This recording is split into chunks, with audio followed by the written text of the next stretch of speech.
Bonjour à tous et merci de nous rejoindre à l'ambassade d'Italie à Paris pour un entretien exclusif lors de son passage à Paris avec le président du Conseil italien, Mario Monti. Bonjour. Alors on rappelle que vous êtes donc le chef de l'exécutif. Après la démission de Silvio Berlusconi, vous avez obtenu les 17 et 18 novembre 2011 la plus vaste majorité et vote de confiance jamais obtenu au Parlement avec le soutien de tous les partis à l'exception de la Ligue du Nord. Et puis vous avez mis en place un programme d'austérité depuis dont nous allons parler bien sûr. Vous avez rencontré vendredi après-midi le président français Nicolas Sarkozy pour parler de quel dossier européen brûlant? Les moyens pour redonner au marché la confiance dans l'avenir de l'euro en réglant les problèmes qui persistent concernant la dette souveraine de plusieurs États membres de la zone euro. Donc un sujet auquel les chefs de gouvernement ainsi que les institutions européennes s'emploient depuis quelque temps. Justement, au sommet du 8 et 9 décembre dernier, les 26 sans le Royaume-Uni se sont mis d'accord sur un pacte européen avec davantage de rigueur budgétaire, d'orthodoxie, prévoyant même des sanctions, et cela n'a pas suffi à les rassurer les marchés. Qu'est-ce qui manquait? C'est un pacte qui est en cours maintenant de finalisation, qui concerne le renforcement de la crédibilité pour ce qui concerne la discipline budgétaire. Cela, comme tout traité, exige un certain temps de négociation et ensuite de ratification. Évidemment, ce n'était pas un instrument susceptible de calmer les angoisses des marchés dans le très court terme. Pour cela faire, il faut essentiellement deux choses: que chaque pays fasse pleinement chez lui tout ce qui est nécessaire pour mettre en place les politiques de discipline budgétaire et de croissance, sans quoi la discipline budgétaire ne serait vraiment pas durable.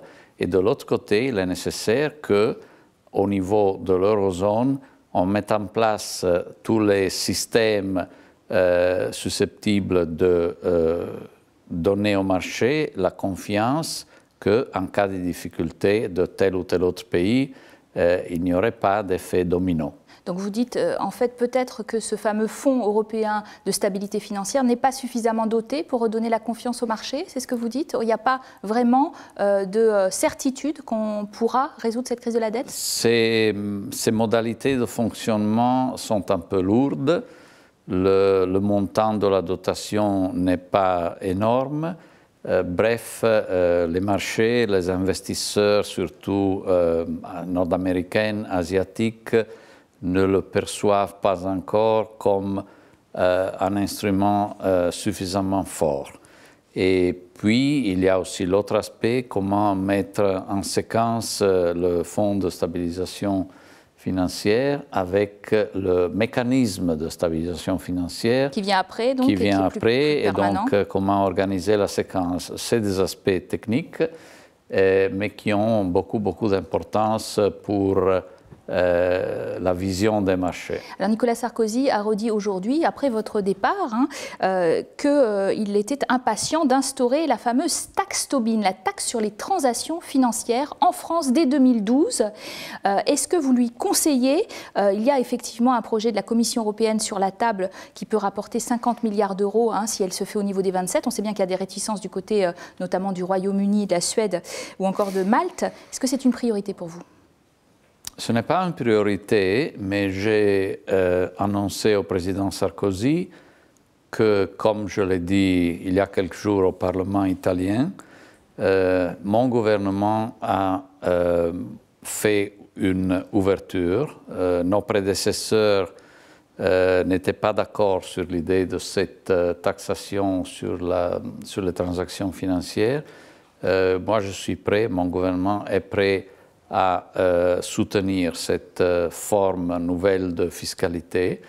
ce qui rebalance aussi le partage des charges fiscales dans nos États membres. À combien? 17, 27? Et je crois que pour être efficace, cette mesure doit concerner au moins la zone euro. Et donc il ne faut pas qu'il le fasse tout seul? Donc je n'ai pas de conseil à donner. C'est même louable peut-être qu'un pays souhaite montrer le chemin et aller de l'avant. Ce n'est pas le cas de l'Italie, mais c'est déjà un progrès que le président Sarkozy a beaucoup apprécié, que l'Italie ait changé sa position et pris une attitude d'ouverture. Si je peux ajouter une note personnelle, lorsque j'étais étudiant d'économie aux États-Unis à la fin des années 60, j'ai étudié notamment avec le professeur Tobin, donc l'inventeur de la Tobin Tax. Alors beaucoup doutent en ce moment de la solidité du système bancaire. Après l'effondrement jeudi du cours d'Unicredit, la première banque italienne qui était contrainte de se brader pour se recapitaliser. Qu'est-ce que vous répondez? Que le système bancaire italien est parmi les plus solides. Il s'est engagé beaucoup moins que d'autres systèmes bancaires dans des opérations assez hardies dans les années antérieures et pendant la crise financière. Évidemment, tous les systèmes bancaires sont sensibles à la situation des marchés des titres sur la dette publique. Et donc, cela peut créer des problèmes au système bancaire des pays où l'endettement de l'État est considérable.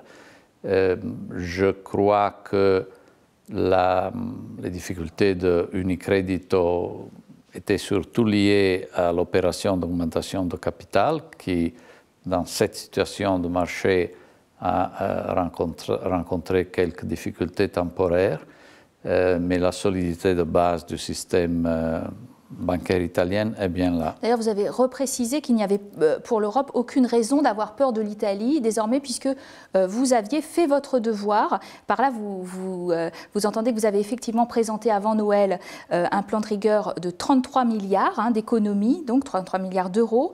L'objectif étant de revenir à l'équilibre en 2013, objectif ambitieux. Votre dette est toujours de 120%. La croissance est atone en Italie depuis 15 ans. Et surtout, eh bien, les taux à long terme continuent de flirter avec un dangereux 7%. Exactement, vous avez bien décrit la situation. Et donc, il était nécessaire pour l'Italie, au-delà des contraintes de l'Union européenne, de faire cet effort supplémentaire pour consolider la situation budgétaire. Et c'est ce qu'effectivement on a fait.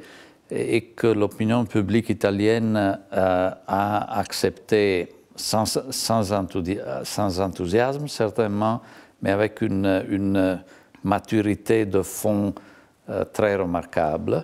Et alors, ces mesures qui viennent, associées aux mesures de consolidation budgétaire qui viennent d'être prises, contribuera aussi à faire remonter le taux de croissance de l'Italie. En même temps, votre gouvernement de techniciens jouit d'une grande popularité. Vous même êtes surnommé Super Mario, certains, vous le savez.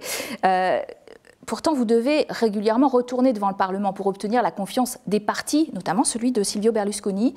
Alors, est-ce que ce contrat social, il va tenir longtemps? Et puis, il y a aussi les syndicats d'un autre côté qui font finalement union, les trois syndicats principaux, contre votre plan de rigueur. Premièrement, heureusement que nous devons chaque fois avoir l'appui du Parlement, sinon on serait en dehors d'une démocratie. Et donc, la difficulté et, si vous voulez, aussi la beauté de notre tâche est que nous avons eu, comme vous l'avez rappelé, un vote de confiance très, très vaste, mais nous n'avons pas de majorité structurée dans le sens d'un accord parmi un certain nombre de partis.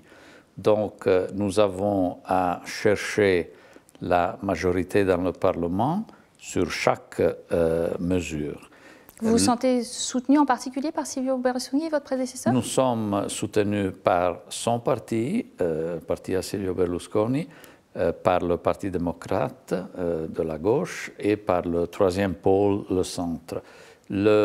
L'appui des différentes composantes, donc de ces différents trois blocs, va durer. Ce n'est pas moi de faire des prévisions, il dure en ce moment. Et je souligne que chacun des partis, dans les paquets que nous amenons au Parlement, trouve quelque chose qu'ils aiment et quelque chose qu'ils n'aiment pas. Et donc, la tâche consiste à créer des paquets balancés. Alors, pour conclure, l'année 2012 peut être une bonne année pour l'Europe? En premier lieu, si vous permettez, pour l'Italie, si l'Italie, comme on le fait ces mois-ci avec intensité, réussit à ne plus être un problème pour l'Europe, ça c'est déjà une bonne nouvelle pour l'Europe. En même temps, pour que l'Italie, mais les autres, la France et les autres, puissent être à l'abri de perturbations énormes des marchés, il faut que l'Europe, c'est-à-dire nous tous ensemble, nous fassions notre devoir d'accélérer ces mécanismes de soutien pour la zone euro dans son ensemble. Merci. Et là, la coopération avec la France est d'importance primordiale. Merci Mario Monti d'avoir accepté cet entretien. Merci à vous de l'avoir suivi. À très bientôt sur nos antennes pour plus d'informations.